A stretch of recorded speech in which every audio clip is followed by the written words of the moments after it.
Morning, Sunday 28th of June, just out on a regular 10-mile run. It's warming up. I've come out at 10 o'clock because it's been quite windy and quite cool. I thought it'd be alright for a couple of hours, but already it's warming up. Might live to regret that, but I've got my hat and my glasses, so it should be okay. A few things to talk about, I'm sure. Catch you in a bit.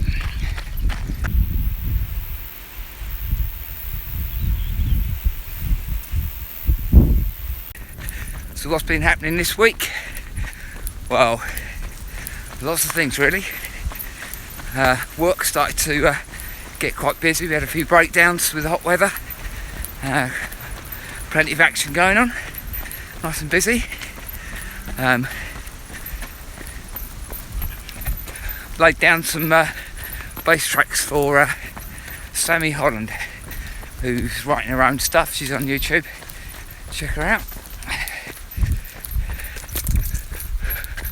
Been doing some digging in the garden, putting some plants in, sawing up a big tree stump, and another trip to the tip,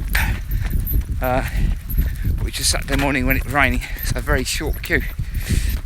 During the week, Boris, a few more announcements about opening hairdressers and allowing under certain circumstances the 2 metre distancing to be dropped to 1 metre if you're wearing a mask. Not totally sure people work that out, and it's not supposed to start until the 4th of July, but looks like a few of my friends have decided to meet up and share their photos on Facebook, which is a bit of an odd thing to do if you're breaking the law, isn't it? Yeah, there we go. 4th of July pubs will open, no more than 6 to a table, and most pubs seem to be taking bookings, so they have a track of your phone number, which is quite a clever idea really, because trying to track people once they're coming through your pub door and they've had a couple of pints is not a great idea. They call that preemptive tracking, I believe. It's good stuff you find on the internet, eh? The other thing we'll be able to do from the 4th of July is form a pod with another family, or a bubble. And the idea of that is you choose someone who's quite local so that you can make them your buddies that you see most of the time. Probably not a great idea to make a bubble with a family in Birmingham, because that's quite a long way away, and at the moment all the Brummies went to the beach, and they're probably infecting themselves right now as we speak. Somerset infections have started to go up. That's due to people going to the beach earlier on in May. I've seen a rise in deaths already in Somerset, which is interesting. I guess they just locked down the Somerset beaches now. And once you form that pod, that's supposed to be your bubble or your pod for the rest of the duration of this lockdown, what's left of it. So we're also allowed to train outdoors with groups of 6.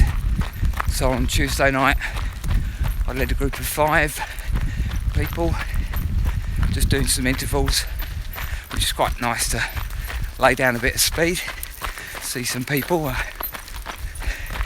couple of pharmacists working for the NHS, some people actually on a COVID ward. It's nice to hear what their actual experiences are, instead of getting information off the idiots from Twitter or the Daily Mail or Facebook opinions, or even my fairly one-sided point of view out on these runs. Interesting stuff. Find someone, talk to them.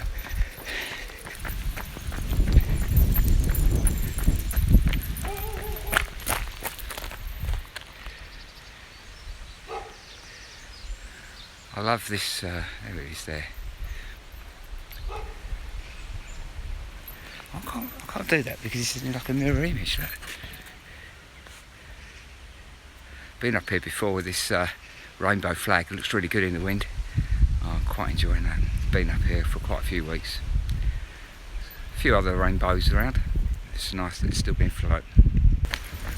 One of the buzzwords that come out in the last few years is emotional intelligence, and I think it kind of means your ability to understand your own emotions and how they affect your actions, and moreover understand the emotions of other people and work out whether they're being driven by their emotions or whether they're actually thinking before they do things, and then being able to make allowances for them, or even to give them a bit of help on their journey through life. So I'm not entirely sure why I'm doing these podcasts, really, or vlogs, whatever you call them. Part of them is because when I go out running, I normally chat loads of rubbish with my mates, and it's just a way of getting stuff off my chest, and they do the same. Part of it is to entertain you lot, all 23 of you.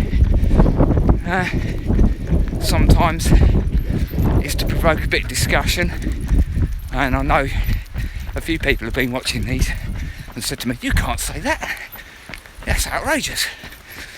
And well, the idea is for you to think why it's outrageous, decide whether you believe in it, agree with me, decide whether or not it's true, or whether what you believe is true. Put a little bit of intelligence in to what you're thinking instead of going on your emotions. More of that in a bit.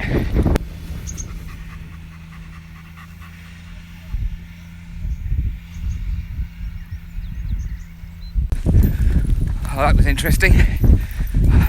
Yesterday I watched a video asking if I was training hard enough. The theory being that your emotions will stop you when you get too tired. It's a sort of protection method. I've just run up the hill from Rush Green with no problems whatsoever.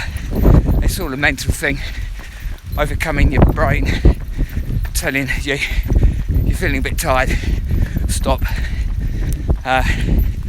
It's just a case of thinking before you act.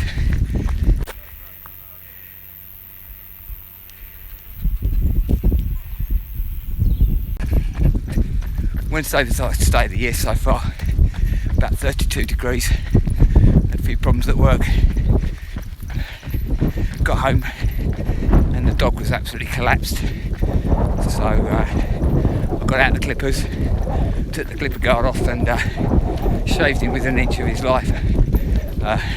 He's looking a bit tufty, chucked him in the bath, he's a lot happier now, but man was it hot on Wednesday.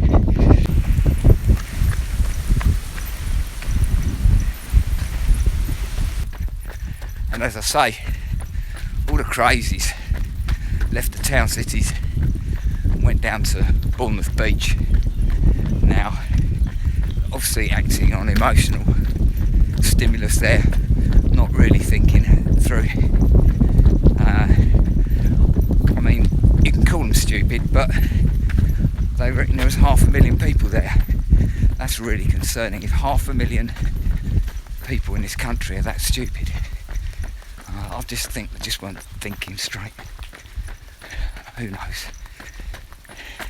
Anyway, you then get a few pictures on social media, and the other 55 million people in the country go ballistic at the photographs. Of course, sharing them and spreading them about, letting their emotions run wild, and not really thinking, are these photos really representative of what's going on? Well, lots of discussion over that. Some people thought they were really intelligent and saying that all the photos were fake. Well, they obviously weren't fake. They weren't taken from funny angles either. There were that many people down there. But yeah, the emotional response is amazing. Very interesting. last night I got a bit angry. I was out with the dog and I could hear a live band. Couldn't work out where it was coming from. They were definitely live, and I could hear people clapping and cheering. And I thought, what the hell's going on there? You know, you're not supposed to be having parties. So I kind of tried to track down where it was coming from and headed over. Didn't get any video, I'm afraid. I left my phone at home.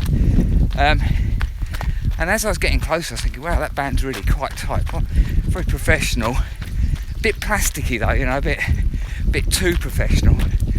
You know, tight drums, bass was sounding really good, and seemed to like have some really good strings and quite a bit of brass in there, which was either live brass or some kind of keyboard strings.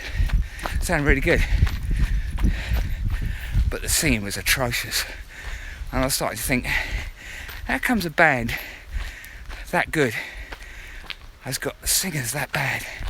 They sounded like they were two girls, and it was awful.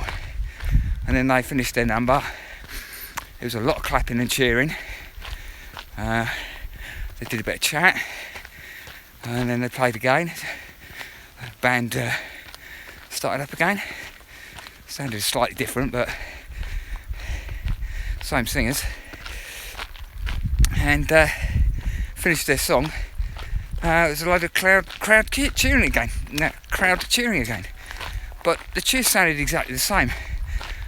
And it was then that I realised it was karaoke. And I cut them some slack then. I was about to go and knock on the door and call the police and all that sort of thing.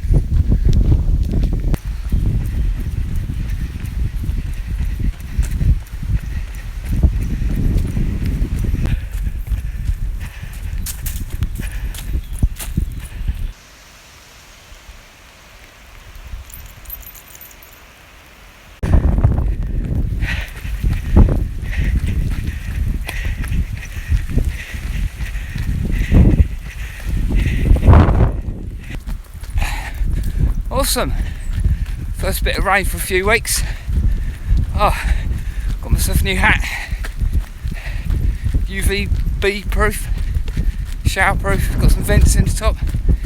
Quite nice, quite impressed. Good buy. Dog's loving it. And it's nice and cool.